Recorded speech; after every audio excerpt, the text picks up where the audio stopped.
Assalamualaikum warahmatullahi wabarakatuh. Alhamdulillah, salatu wassalamu ala rasulillah, amma ba'd. Kaum muslimin yang dirahmati Allah subhanahu wa ta'ala, kali ini kita akan membahas statement dari Bapak kita yang mulia, mantan pimpinan Ormas Islam, yang dahulu kala pernah dengan polos dan jujurnya mengatakan kalau acara maulid itu asalnya dari orang-orang Syiah. Tapi pengikutnya malah membela habis-habisan, ya. Dan kita tahulah siapa dia, ya. Dia adalah Bapak Kiai Haji Said Aqil Siraj. Kali ini yang akan kita bahas adalah statement dari Bapak Said Aqil Siraj yang mengatakan bahwa budaya kita ini lebih mulia dari budaya Arab. Nah, kita yang dimaksud oleh Bapak Said Aqil Siraj ini, entah ya, apakah kita maksudnya ini kita umat Islam atau kita yang secara general adalah rakyat Indonesia. Ya, coba kita simak dulu videonya. Kita ini beragama Islam, nabinya orang Arab, Quran bahasa Arab, sholat bahasa Arab, azan bahasa Arab, nama saya nama Arab, Pak Mahfud juga nama Arab. Tapi budaya kita jauh lebih mulia daripada budaya orang Arab. Ya Allah, wong omongan ngawur gitu kok dikasih A+, ya, itu gimana? Coba budaya yang dimaksud sama Pak Said Aqil Siraj yang katanya lebih mulia dari budaya Arab itu budaya yang mana? Hah? Budaya yang mana? Pendukungnya Pak Said Aqil Siraj, coba tunjukkan, ya, budaya mana yang dimaksud budaya yang lebih mulia dari budaya Arab? Apakah budaya yang seperti ini?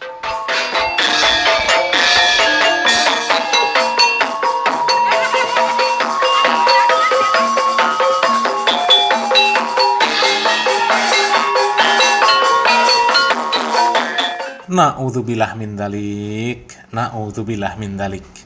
Itu budaya orang yang gak sehat akalnya, ya.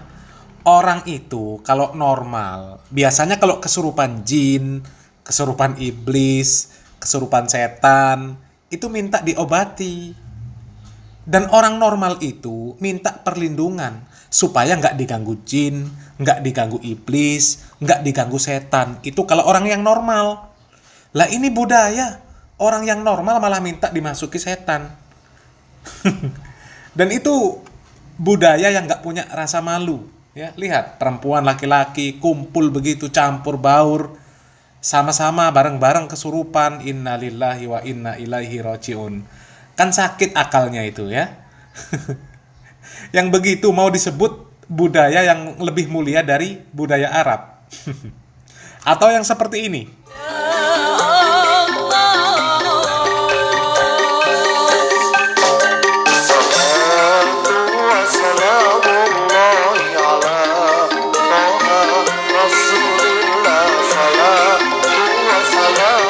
Jadi kalau budaya yang seperti itu dianggap lebih mulia dari budaya Arab, ya harusnya anak istri dari Pak Said Aqil Siraj, ya, anak istri dari orang-orang yang mendukung statement Pak Said Aqil Siraj, ya dididik lah, ya, dididik anaknya, istrinya supaya menjadi seperti itu.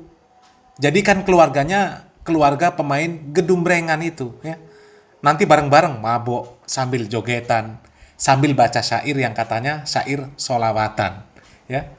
Malah kemarin ada yang lebih membagongkan lagi kaum muslimin, ya.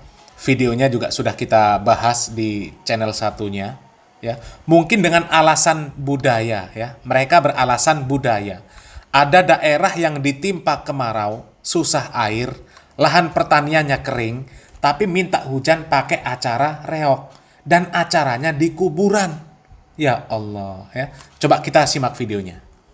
Ini apa? Penyumbat. Oh, nang anu kae serap kuat kok lagi. Enak. Tapi ini Pak Juaid. Iya. Lata lagi ngerti juga.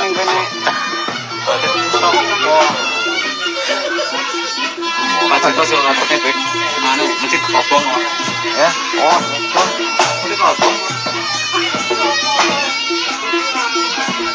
Nah kaum muslimin, apakah yang seperti itu yang dimaksud budaya yang lebih mulia, yang lebih baik daripada budaya Arab?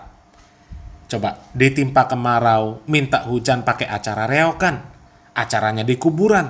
Pesertanya sambil duduk di atas kuburan. Itukah budaya yang katanya lebih mulia? Ya, itu melanggar syariat kaum muslimin.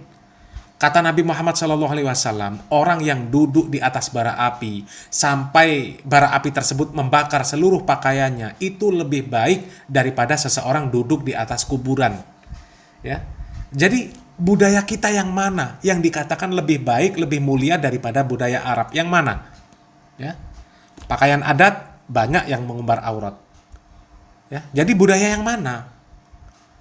Itu kan sebenarnya kalimat-kalimat propaganda kaum muslimin, ya. Kalimat propaganda yang dijadikan bahan untuk menjauhkan umat Islam dari syariat Islam, tapi secara perlahan-lahan. Diajak dulu bangga-bangga dengan budaya sendiri. Banggalah dengan pakaian adat kita, kesenian kita.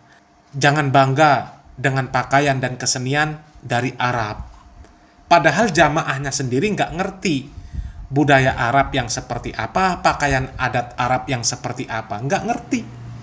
Akhirnya apa? Mereka mempertahankan apa yang selama ini ada pada mereka, yang mereka anggap sebagai adat budaya.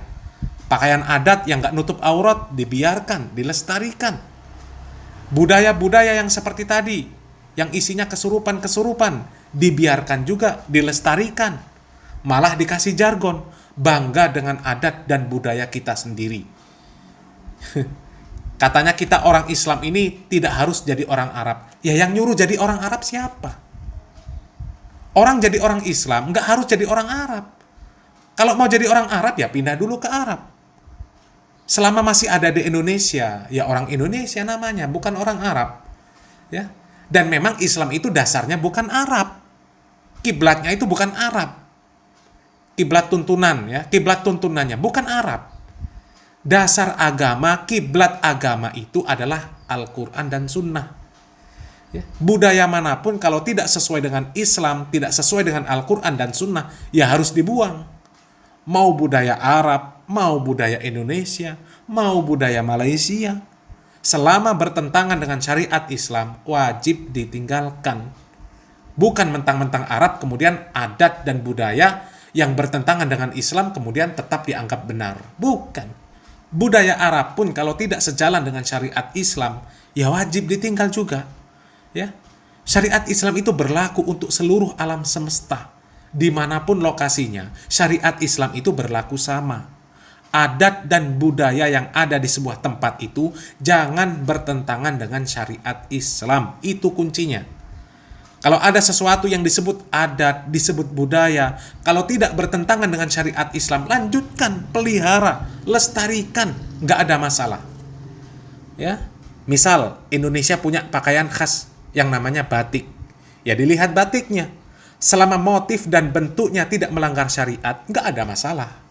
Tapi kalau motif dan bentuknya melanggar syariat, ya dilarang. Dilarang. Jangankan batik, ya. Mau pakaian dari kulit kambing, dari kulit pohon, kalau menutup aurat, ya nggak ada masalah. Nggak ada masalah. Tapi yang namanya syariat Islam ini tetap tidak bisa digantikan dengan budaya. Tidak bisa. Misal, membungkus mayat, disyariatkan pakai kain kafan yang berwarna putih. Nggak bisa diganti dengan pakaian batik. Ya, kain batik, jarik batik, sarung batik, nggak bisa. Atau diganti pakai kulit pohon atau kulit kambing. Nggak bisa. Syariat tetap syariat. Sebangga apapun kita dengan batik, ya tetap nggak boleh. Ya. Bangga dengan budaya, bangga dengan adat. Ya.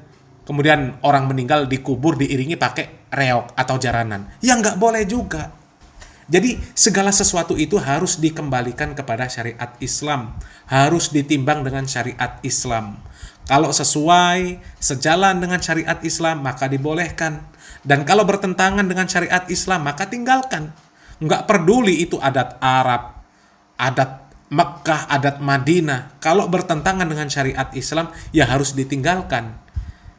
Tapi kalau sesuai dengan syariat Islam, meskipun adat Indonesia, adat Malaysia, adat Malaysia, adat Timor Leste yang sesuai dengan syariat Islam, ya boleh. Harus dilestarikan. Dilestarikan, diteruskan, jangan ditinggalkan.